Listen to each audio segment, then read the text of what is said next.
last panel, this is titled Best Practices of Success for Nonprofits, and we have really some of the very best of the nonprofits that all have been partners in Sevathon over the last few years. And I'd like to invite my panelists there, Geeta from Akshay Patra, and Leanne Miller from Pratham, and Sonia Hilia from Maitiri, and Sundar, who is a board member at Chakarai Foundation, and Abha Shukla with Foundation for Excellence.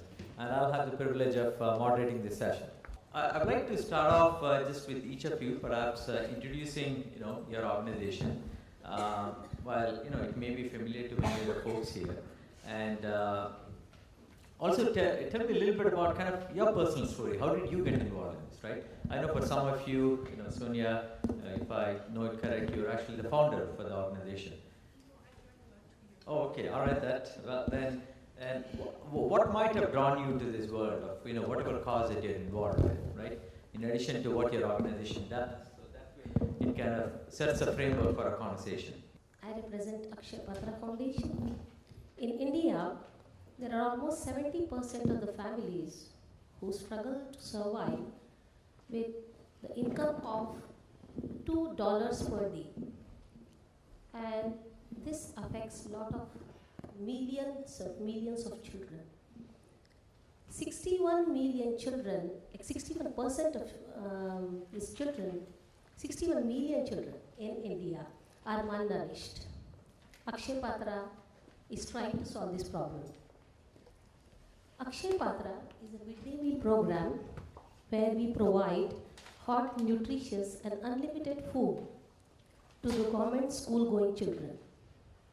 We started this program in the year 2000 by feeding 1,500 students in 5 schools in Bangalore. With good manufacturing practices and the scalability of the program, we use technology extensively. We are able to scale up this program. Since this is cost effective, we were able to scale up this program to almost 1.4 million children every day in 23 locations and 10 states in India. And the cost of the meal, you won't believe, is $15 to feed one child for an entire year.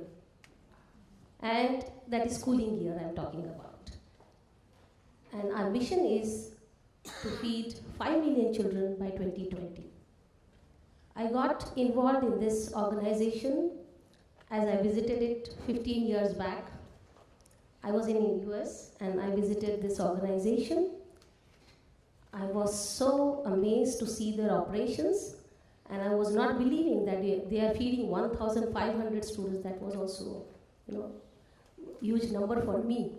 Like every day, if you want to cook for 5 and 10 people, and if some guests are coming, you feel like, oh, how I'm going to manage. And here we are talking about 1,500. So I started to work for them as a volunteer, and 5 years I worked as a volunteer, and then I'm employed by Akshay Patra from 2005 onwards. Thank you.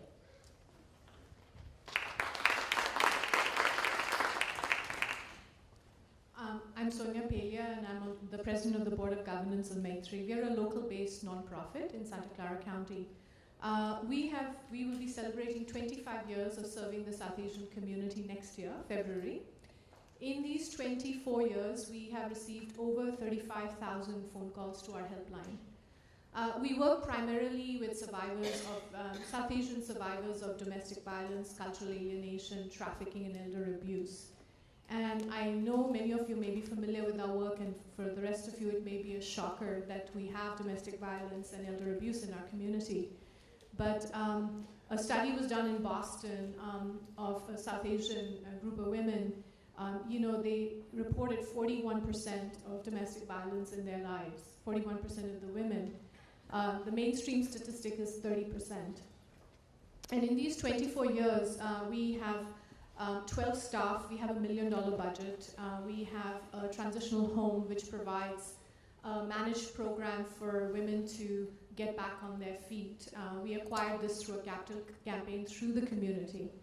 And the organization is run by the staff and the volunteers together, and we have probably about 120 volunteers in different stages of commitment and work. And I myself am actually a volunteer. I joined the organization 22 years ago this year. They have been in existence a couple of years, and I work in the Silicon Valley. I have a regular job. And one day I just decided that I wanted to live a more purposeful life. I wish I was as smart to know the purposeful life phrase then. I didn't. Somebody actually explained it to me what I was doing a few years ago. I just felt it wasn't enough to go to work, come back, have a good time on the weekends, go hiking, have friends, etc. And I felt like I wanted to do something and I couldn't figure it out. And I read an article about Maitiri in India Currents, and they said they were looking for people who spoke Hindi and Punjabi. And I was like, really? My skills from India are going to be used here? And I made a call, and Chitra Devakaruni, who's one of the founders, she called me back and she said, yes, we need people. And I was the 6th volunteer, and it's been my passion since then. It's been 22 years.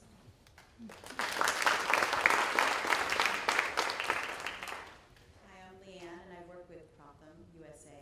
Pratham in India serves 4.7 million children. I'm at TiEcon, so I have to start with the numbers and the size of the market. We have a market size of about 100 million children and youth who do not read or conduct calculations at grade level. They go out into the workforce in South Asia and they don't have the skills that are needed. So right now we're serving 4.7 million children, and our average cost of acquiring a customer and getting them literate is about $15. It takes about 50 days in reading camps that are held throughout 65,000 villages in some urban areas. The core of this program is something we call Read India. We've developed a special methodology that's very child-centered. I love to dig right into the delivery mechanisms right away. They use things like chalk drawings on the floor, and the children are in groups according to their ability. And in this group, they teach each other different ways to do their letters. Then they go to words, then they go to stories, and there's always a story about a naughty dog that they create. So it's a lot of fun. I got involved with them in 2005. I was working with the government of India, and I saw that the ability of the government of India to bring reform at scale was very limited. This wasn't a surprise. I'd worked in many other countries that had similar challenges. Most of them were in places in Africa and Latin America and in Afghanistan. So when I saw Pratham's approach, it was very clear to me this was extraordinary and very world-class types of organization. They're incredible talent at the top. The resiliency and flexibility of how they run their operations on the ground is something that I think Jack Welch yesterday in his keynote said he went to India and found it wasn't a place to optimize his processes or manufacture. He found brain power. And when I looked at all the NGOs that I'd ever worked with and all the governments, and I saw what Pratham does, I was absolutely convinced this was best in class. So now there's a footprint. Pratham has partners and alliances in 8 other countries, and our methodologies, including that little chalk work on the ground with the children, that's being copied in places like Mexico and Nigeria. And this year will be our 20th year. So I've been with them as an admirer since 2005, as a volunteer off and on since 2008, a board member since 2014, and now I work as the director on the West Coast. Leanne, if I remember, you also lived in India for some time, didn't you? Good morning. I'm Abha Shukla, and I have volunteered for an organization called Foundation for Excellence. And our space is after high school. What do the kids do? A lot of kids in India, this is Foundation for Excellence, basically gives scholarships to very, very bright young people in India who don't have the funds, who are economically challenged, whose families cannot afford to send them to college. So we kind of step in after, say, Pratham finishes with the kids' high school and try to get them to the next level. This is an organization where I think it really is the game changer when it comes to changing the lives of these people, these kids, because suddenly they're educated, they have a college degree, they can get a job, they become engineers and doctors, and it has an amazing multiplier effect. It not only changes their lives, but the lives of their families. So we have our niche is very narrow. It's the top 10% academically, kids who are really at the top of their class, but the bottom 10%, opposite, top 10% academically and bottom 10% financially. And so these are the kids that we choose. And they change their lives. Suddenly they can afford homes, they can take their families out of these shacks and put them into nice apartments and flats. They can educate their siblings, and then they become a role model for their community. Kids, parents in their community say, wow, if that kid could do it, you can do it. They point to their children and say, you have the ability to do it. Any one of us can do it. So it has a real multiplier effect. I just feel that it's a great game changer. It is the game changer. And that's how I got involved with Foundation for Excellence. I've been volunteering for 20 years. And speaking of numbers, we have about almost 15,000 students now who have graduated with college degrees. It's the #1, foundation that gives scholarships to kids in India for college education. We are really not well known. I think we don't advertise enough, we don't get the word out. And in the beginning, it was a policy not to do that. We had a chain of trust where we had a volunteer in India who had identified a student who they thought was worthy of this, who would, who could apply for this scholarship. And then there was FFE, and FFE would look at their applications and decide whether they were, these volunteers would actually go to the homes to make sure that these kids were worthy of the scholarship and whether they qualified for the scholarship. So these are the kids that we get, and they have, there's a lot of them here in the US. They have come on their own on scholarships for higher education, for PhDs, masters, or they have come here through their companies. Infosys, Wipro has sent them out here to work. So we meet a lot of these kids here, and it's wonderful to see how their lives have changed.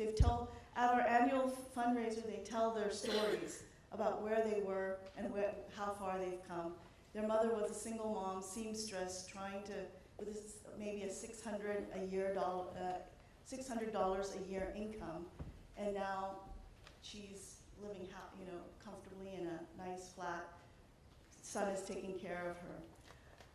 So this is Foundation for Excellence, and I got involved 20 years ago. It's been a great journey. I just enjoy being there. It's self-sustaining in that we ask our scholars to, once they graduate, once they have their family set, to at least put 2 students through college. 2 other students who are like themselves, put them through school. So this is kind of self-sustained. It keeps going on. So we don't totally have to rely on our donors in the long run. So we're seeing this happen, and it's very gratifying. Thank you. Thank you.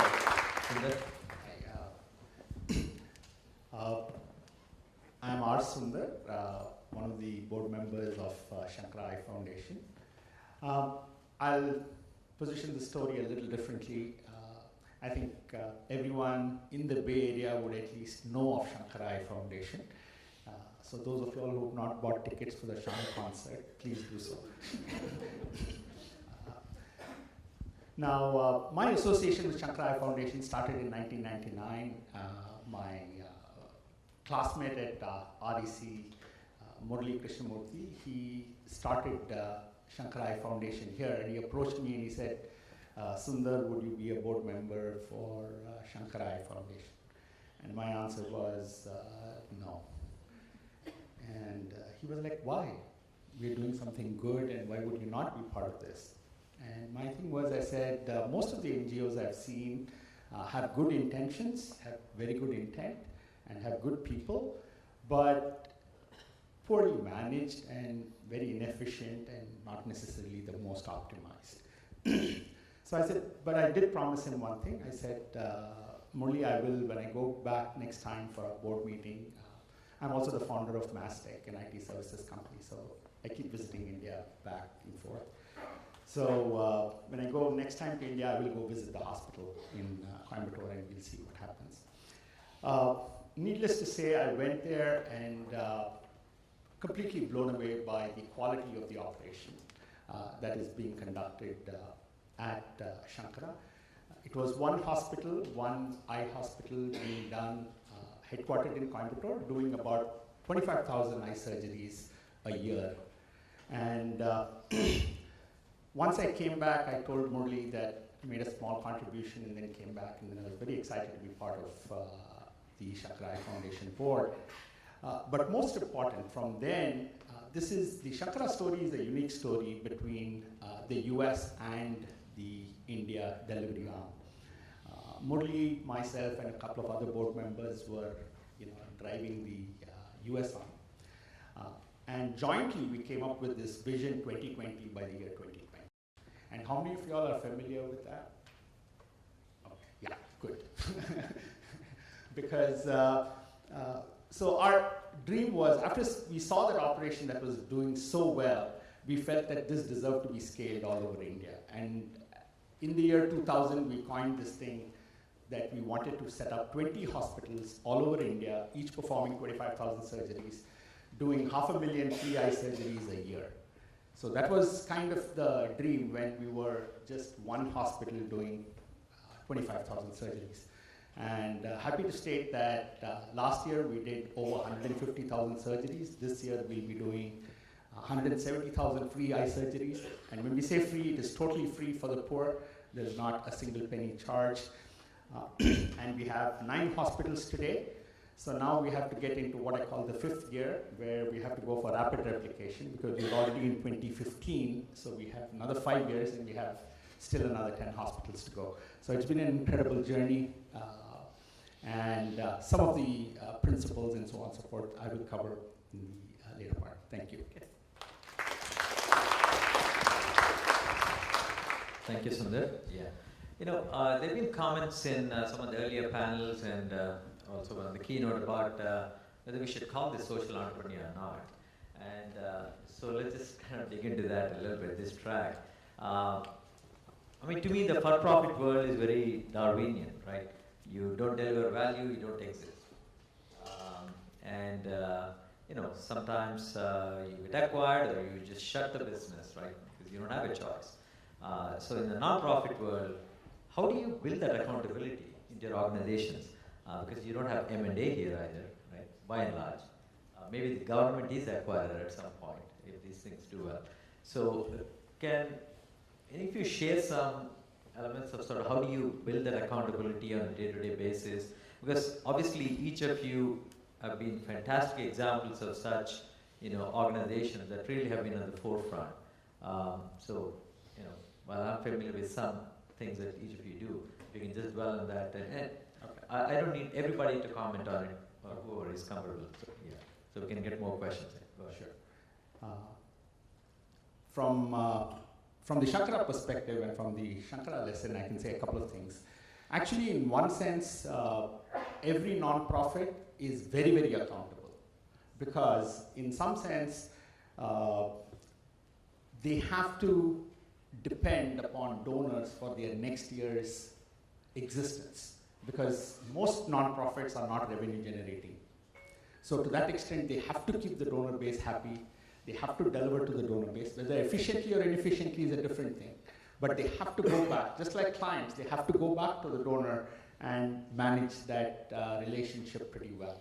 So in that sense, I disagree that there is not accountability for performance or efficiency, but there is accountability for delivering, whatever services that you contract with your donor.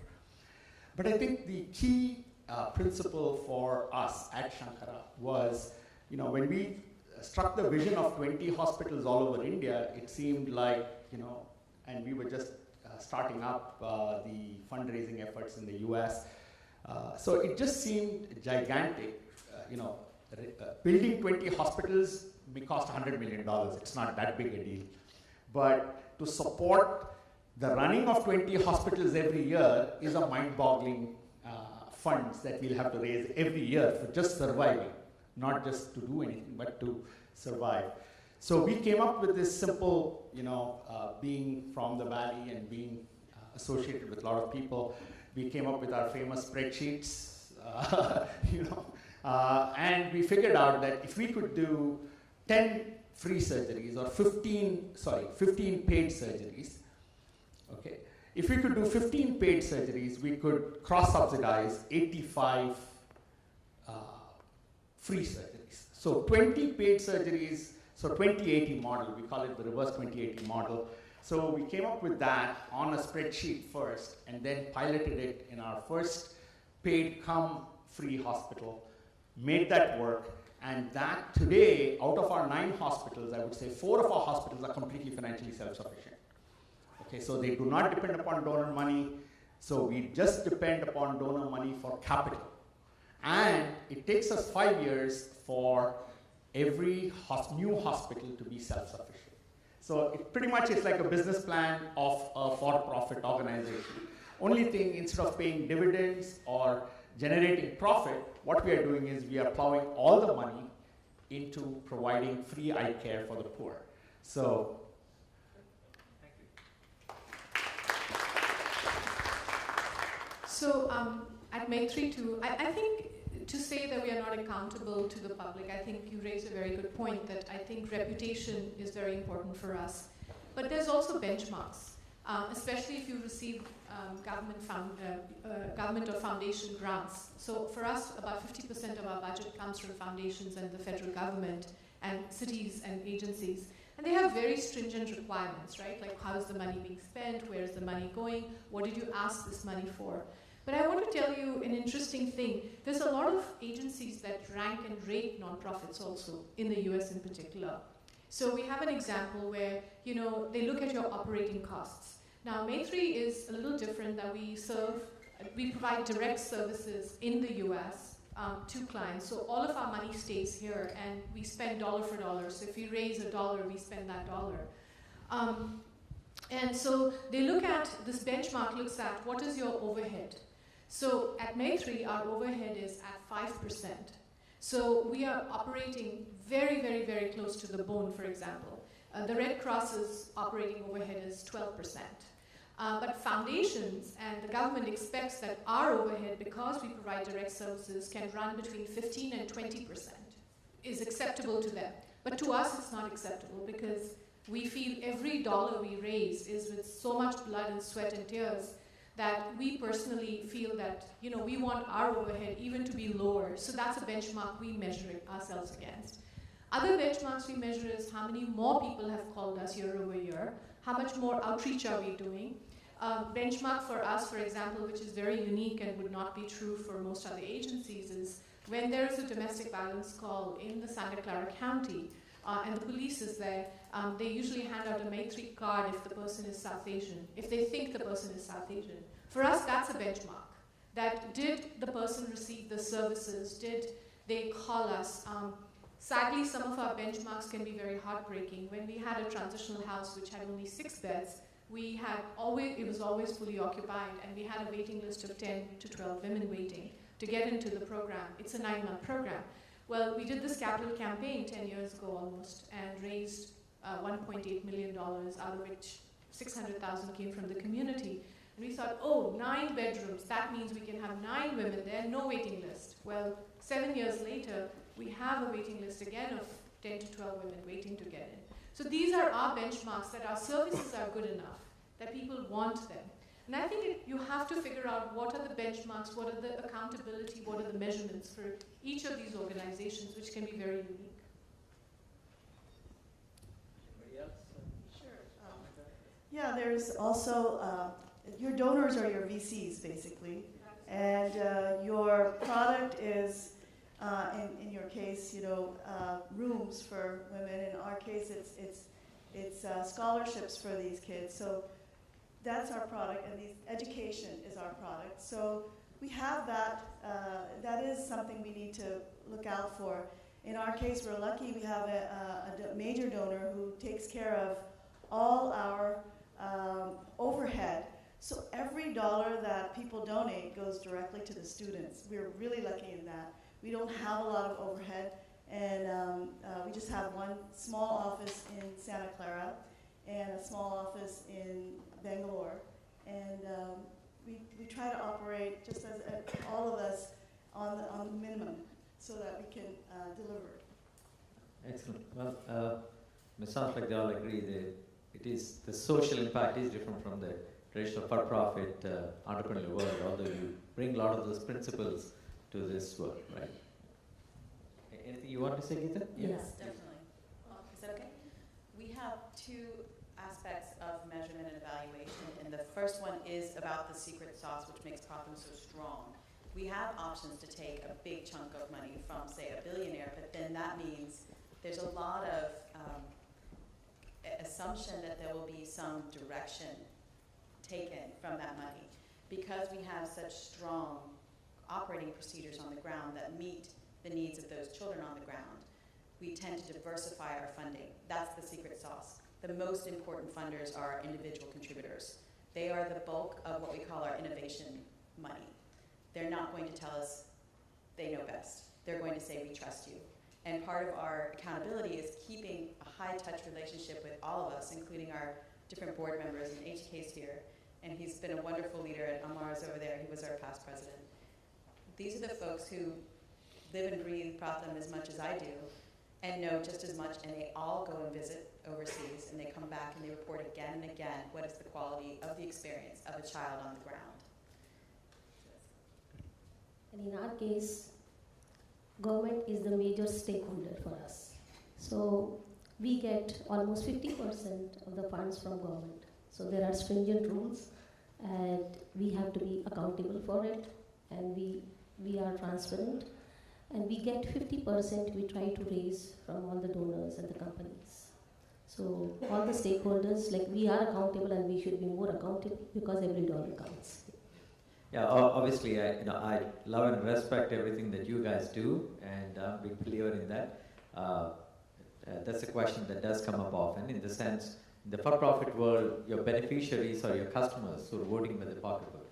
Whereas here, the people that are giving you the money are only a venture capitalists, as I've talked about. So, that's interesting. Great. Since we are here at a technology place, the tech capital of the world in a way, I know Akshay Patra is, if anybody has been to any of their kitchens, just amazing. They are the most sophisticated technologically kitchens in the world, right? Just wanted to ask others on how you may be using technology. Any examples, per se, that you want to highlight? And also in terms of this audience, how can they help you with that? In Chakra we use, technology comes in two parts. One is, diagnostics. Today, when we go out and do eye camps, essentially what we are doing is we are examining people to see who are the people who need surgery, and then they are brought back to the village. So now, diagnostics is one area where the Valley can come up with innovative tools that can help diagnose quickly without expensive equipment, do it in remote areas. Okay. We ourselves today use a lot of telemedicine. We use, today, once an eye camp is done, the patient's data is entered, and before the patients come in by bus to the to the main hospital, all the patient data is already on our system. Their bands are prepared, everything is done, so the process is very smooth.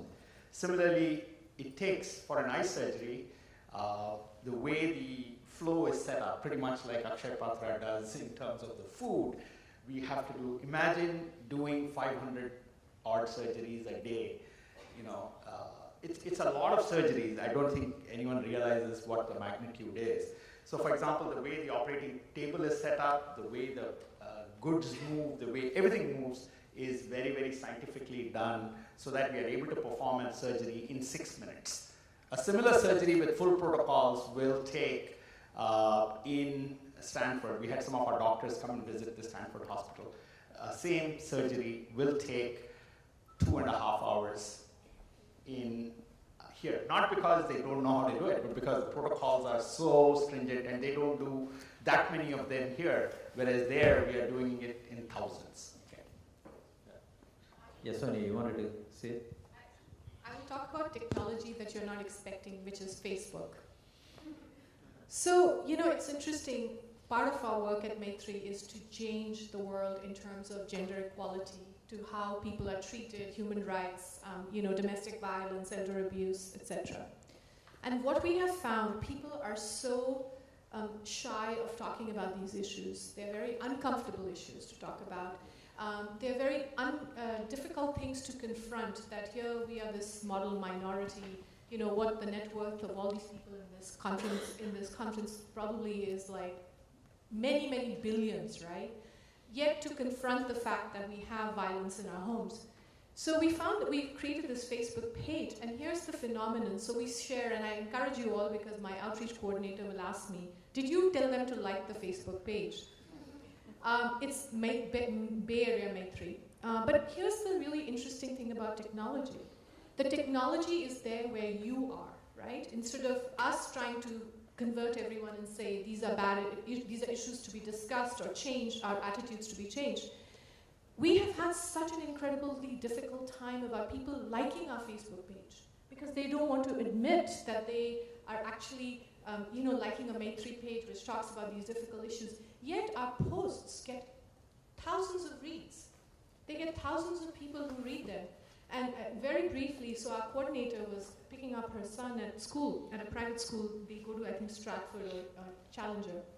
And this lady starts talking to Nandini, who is Bengali, incidentally. And you know how Bengali finds Bengali, so they start talking in Bengali, and this woman says to her, I want to tell you about an amazing Facebook page. You know, there's this organization called Maitiri, and they always post these amazing stories, and Nandini is just quiet. She didn't say a word. And then she says to this woman, did you like the page? I mean, if they're interesting to you. She said, no, I would never like them. I don't want my friends to know I like Maitiri. And yet we have literally thousands of people visit our page and read these stories about gender inequality, not just in South Asia, but here too. So we use technology in a very stealth way. I'm very proud of that. That people don't even know we are reaching into their living rooms and their phones.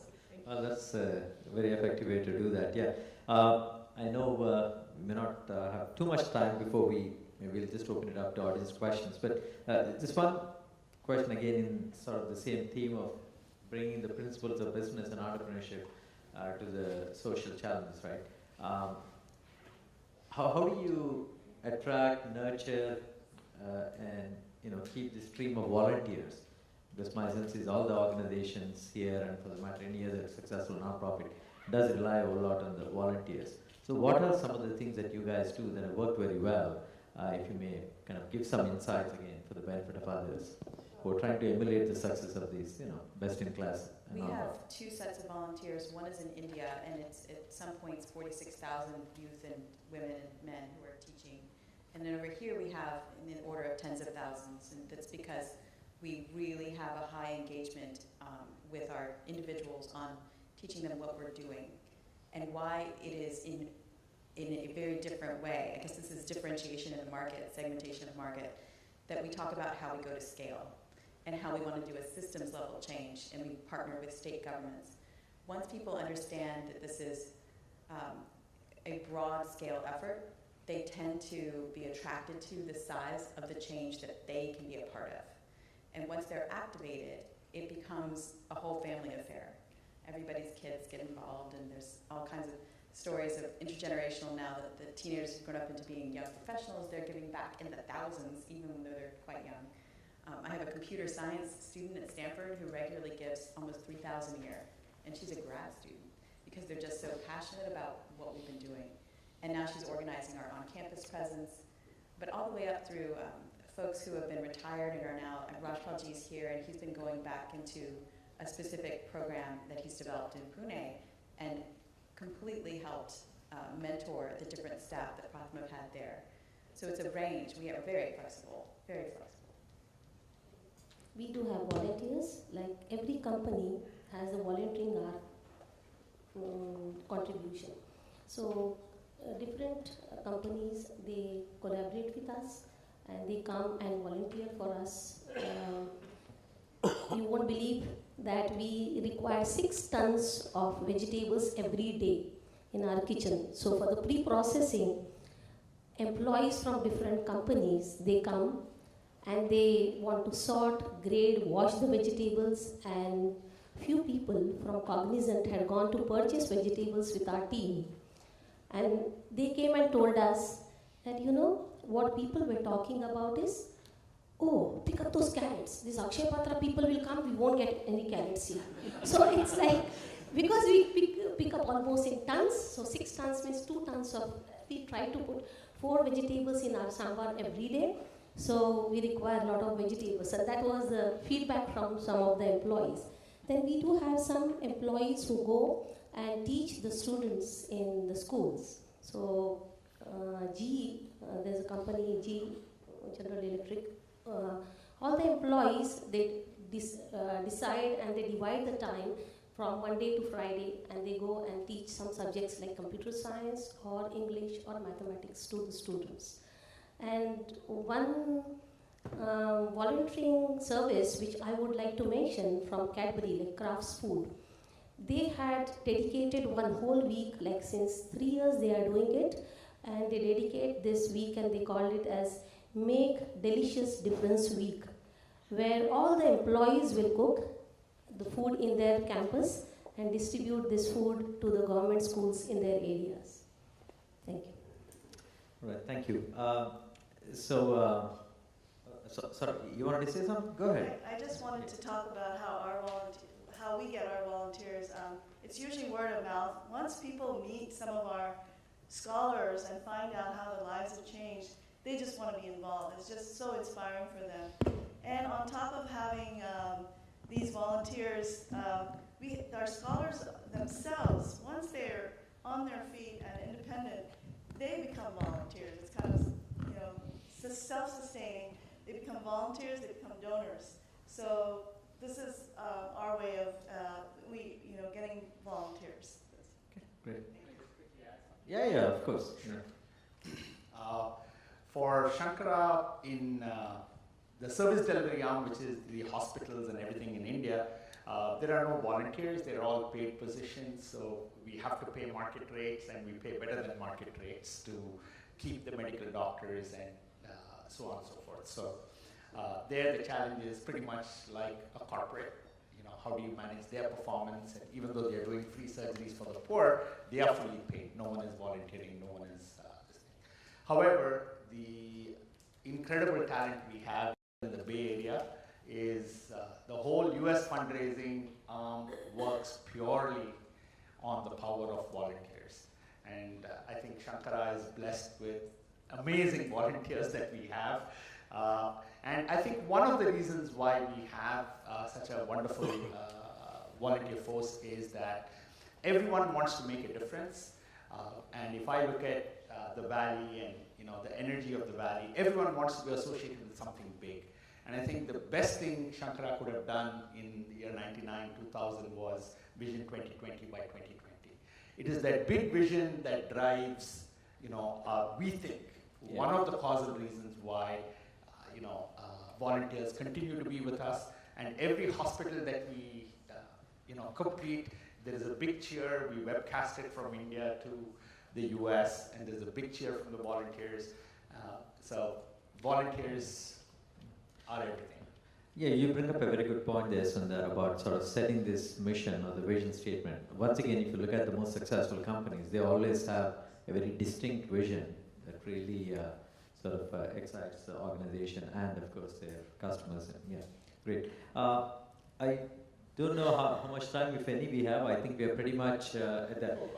Just one last question, and again, each of you don't have. Each of you represent the very best of the NGOs in our community. Any advice that you have for the other NGOs that are trying to, the non-profits that are trying to build and run a successful non-profit? Any words of wisdom? I mean, just a couple of you. Yeah. I'll just let the women answer that. I was just talking to Dr. Goel outside after his speech that, if non-profits work together and if we collaborate together, we can do wonders. Since we have a background of, feeding these children and we take care of them till primary and high school students, and we are also on a lookout for scholarships for these students. We usually give scholarships to the children who would like to go forward for their further education in colleges, but because of their economic, undergrowth or economic status, they would not be able to go. And then we try to figure out from different companies scholarships for these students, and then we encourage them to go for their further education. So I was just talking to Dr. Goel that if we, work together. Anyway, we are doing the scholarship programs for these students. We are able to, work with them. And the same with Shankarai Foundation. Wherever we have our presence, like our Akshapatra kitchens, I was talking to Dr. The chairman of Shankarai, and he was saying that, okay, how you can help us? Because I can understand the patients have dietary restrictions, but we can surely provide meals to the caretakers at the hospitals. Sonia, you want to answer that? Yes. You'll have the last word on this. I think collaboration between the NGOs is very important so that we can leverage and not duplicate. But I want to make a shout out for individuals. I think unless you want to change the world and you have the passion and the drive and the commitment, nothing will happen. And I encourage everyone in this audience to think about that. That NGOs are just consist of people. It's all of us because we found a passion and we got hooked in, and you can see the longevity we are there. Find a place, and I'll tell you, you'll change the world. You'll make the needle shift. Well, wonderful words, Sonia. Thank you. On that note, we wrap up this session.